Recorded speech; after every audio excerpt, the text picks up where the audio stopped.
Vamos a hablar hoy del derecho a la vivienda. El derecho a la vivienda es uno de aquellos derechos que no se ha hecho realidad en ninguna parte del mundo. No lo hicieron realidad ni siquiera los países socialistas. Por eso nosotros tenemos que seguir luchando para que se haga realidad el derecho a la vivienda. El derecho a la vivienda es fundamental porque eso implica que en una sociedad, cada familia, que es la célula de la sociedad, necesita por lo menos una vivienda. Ese es un objetivo de la sociedad democrática, del estado de bienestar, darle una vivienda a cada familia de los colombianos. Pero el derecho a la vivienda en nuestra estructura familiar ha sido un derecho difícil. ¿Por qué? Porque todos en la familia ahorramos por tener una vivienda.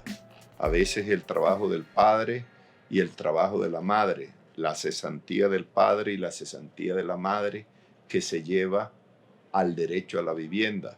Si el hijo mayor también trabaja, él también aporta su pequeño capital, su pequeña cesantía, sus pequeños ahorros a ese derecho a la vivienda. Pero en Colombia, ¿qué estaba pasando? Y pasa hoy todavía y tenemos que estar atentos para hacer realidad el derecho a la vivienda. En Colombia, bajo el sistema UPAC, la unidad de poder adquisitivo constante, que era lo que existía entonces, una familia le prestaban, por ejemplo, 30 millones de pesos para comprar vivienda. Esa familia pagaba durante 10, 12 años. Después de pagar 10, 12 años, descubría de la noche a la mañana que no tenía vivienda, que al contrario, le estaba debiendo al banco, a la Corporación de Ahorro de Vivienda, ya no los 10 millones que les prestaron, sino 100 millones. Que además había pagado ya no los 20 millones que le habían prestado, sino que había pagado 60 u 80 millones de pesos. Entonces, le habían prestado 20, había pagado 60 u 80, pero ahora debía 100 y entonces tenía que irse de su casa. Y esa es de las peores derrotas que le puede pasar a una familia. ¿Por qué? Porque todos sabemos que la familia es el último refugio que tenemos.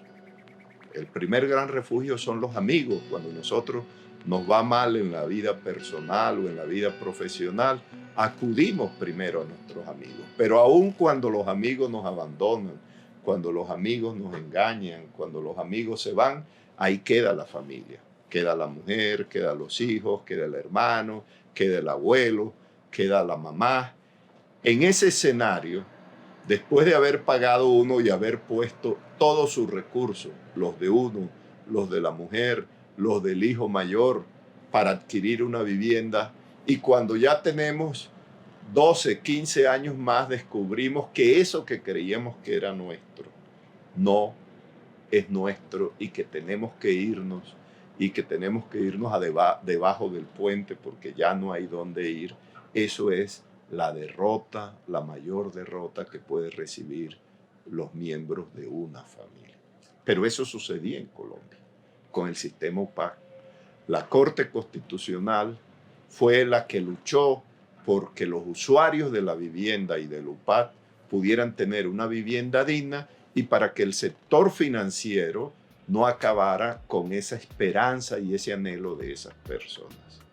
Uno de esos fallos fundamentales para proteger el derecho a la vivienda de los colombianos, que además es un derecho de la clase media colombiana.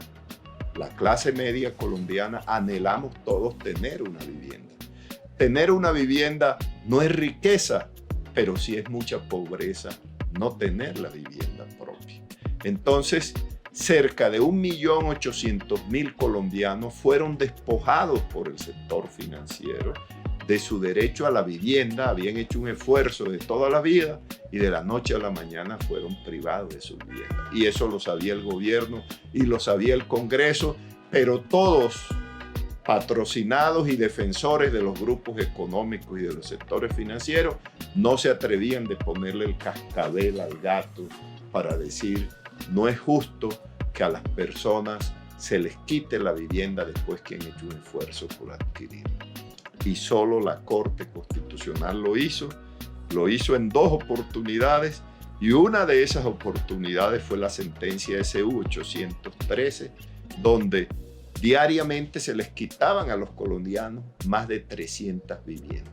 En esa sentencia, de la cual fue ponente quien les habla, Jaime Araujo Rentería, dijimos que el sector financiero no podía seguir despojando de su vivienda a la clase media, que el Estado tenía que aportar, porque es uno de los sectores de la economía donde el Estado tiene también que hacer su aporte para que las familias de más escasos recursos hagan realidad su derecho a la vivienda, y que el sector financiero podía ganar, pero que no podía ganar desmedidamente como estaba ganando. Y logramos que muchos colombianos tuvieran su acceso a la vivienda, conservaran su vivienda y recuperaran su vivienda. Hemos tenido un compromiso con la clase media de Colombia en defensa de su derecho a la vivienda, y continuamos con ese compromiso para hacer real el derecho a la vivienda de todos los colombianos.